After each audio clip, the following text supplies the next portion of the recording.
can we please talk about UFC Fight Night Munoz versus Edgar? There's some really interesting fights on this card, right? Some terrible bets to be made all over the place. Now, this one, I'm strangely excited about this fight card, and I don't really know why. I mean, mostly because of the co-main event, which is the first fight that I am going to look into, right? The co-main event, over in St. Preux, against a chap called Alonso Menifield. Now, Alonso Menifield, he came up through the Dana White Contender Series, but first I want to focus on over in St. Preux. Over in St. Preux, if you're a fan of mixed martial arts, you know who this dude is, right?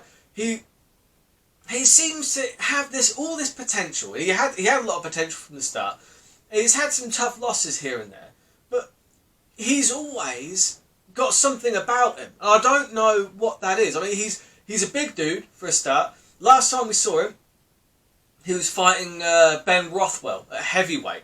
He decided to make the move up to heavyweight. He got beaten in a decision. I don't think it was all that close, but it was just the size disparity, I thought. So he's come back down to light heavyweight for this one, which I think is a good sign, because I don't think it's necessary for all of these light heavyweights to be going up to heavyweight all the time, right?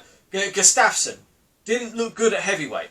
I don't care what the commentators said. Like they're all for some reason forced to say, like, conspiracy theory time. I think they were trying to damage Verdum's value on the free market, personally, because even after the fight, they kept on talking about how sometimes your opponent's just better, and that Gustafsson looked really good. No, he didn't. He didn't look good at any point in that fight. He looked slow. He looked out of shape. Go back down to light heavyweight. It's where you looked good. But anyway, I digress.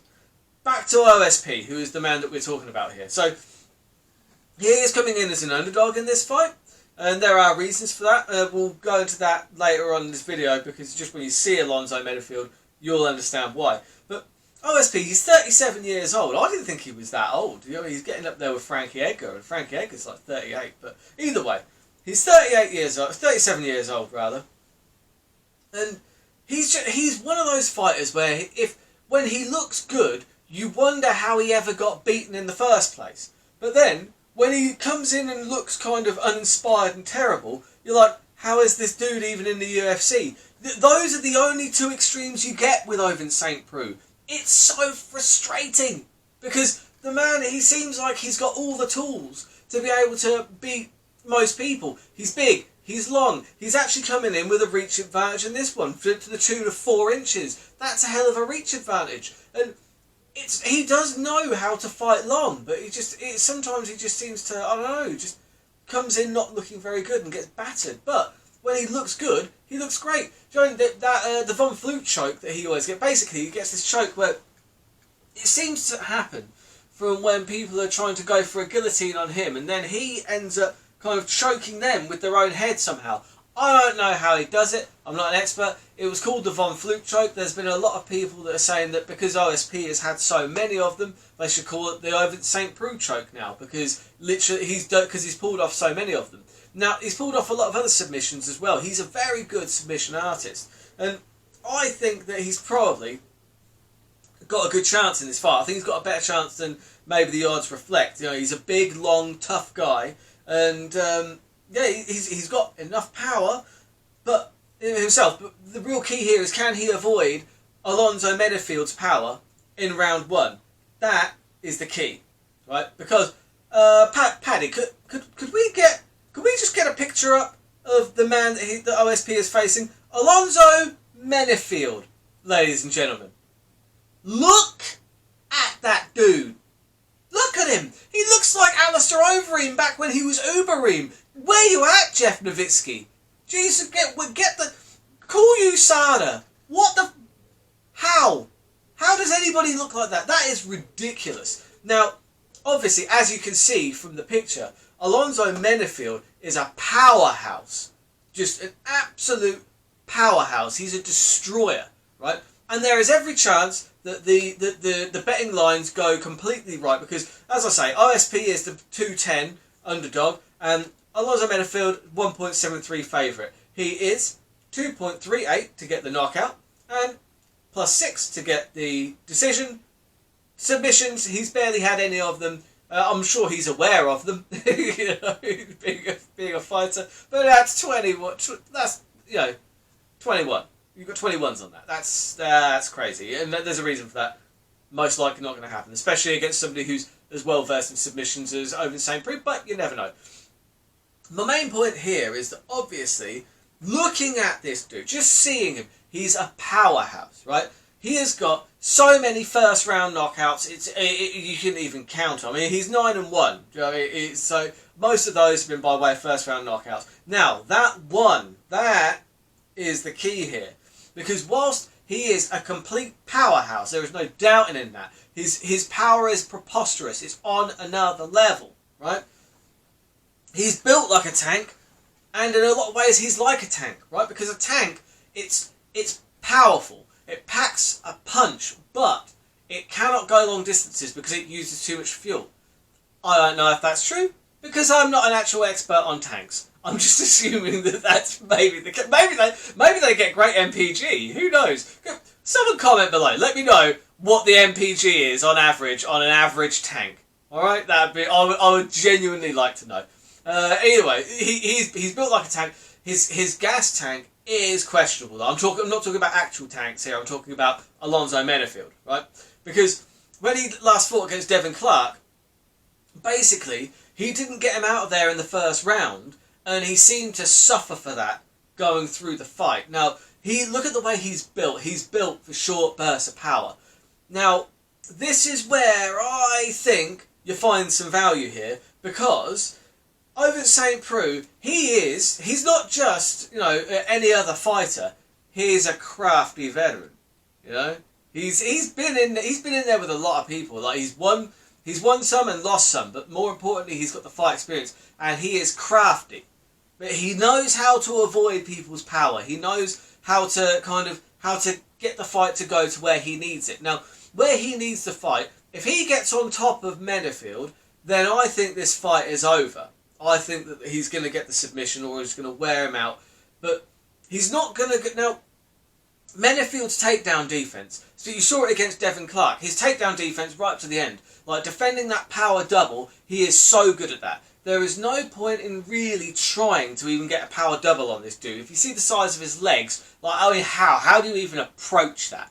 Right? But Ovince St. Preux doesn't generally go for the takedown. He doesn't just shoot in with a power double. I mean, he has done in the past, but generally speaking, he gets most of his takedowns from clinching and tripping and and pulling his opponents backwards and throwing them. He's got quite a good repertoire of different takedowns that he can use, and I think that's how he's going to get Menifield to the ground, using chain wrestling rather than just like the Clark just tried to just go in there with a power double. That didn't really work, but it did force Menifield to work hard enough to keep that power bar nice and low, which is what caused Clark to win that fight, because he tired Menifield out and just overwhelmed him. I could see that happening again. Menifield's giving up a 4-inch reach to OSP. He's shorter as well, and I think OSP, he's shown he can go the distance. He went the distance with he's been the distance a few times before. And he's just like, cardio has never been too much of an issue for him. I'm not saying that he's like a marathon runner or anything, but I think his cardio, with respect, is probably going to be better than Alonso Menifield's. Menifield is just built in a different way, Don't get me wrong, Menifield could catch him in the first 60 seconds, which is why I have put a small bet on, just £3, right? Because at the moment, it's 9.5 to 1 for it to end in under 59.5 seconds. That's oddly specific. I feel like the bookies know something that I don't there. That's oddly specific, but that's worth throwing £3 at all day, because like I said, Menifield's a powerhouse, and he could just go in there, he could smack OSP one time and just end him, just like that. That's the kind of power this guy... I mean, you saw the guy. You saw him. He's a freak athlete, right? But again, if he doesn't get him out of there in the first round, I do feel like that's where OSP is going to come alive. Now, I found some strange betting lines here, because I know 100% that the bookies have definitely got this one wrong on some level. Because, right, to get the TKO or submission, so i.e. any finish for OSP, is 2.63 to 1. But for St. Preux to win in rounds 1 to 3, the only possible way that you can do that is by, you know, within the distance, is to win by submission or TKO, is 3.25 to 1. So you've got some value there straight away because the bookies have fucked that up.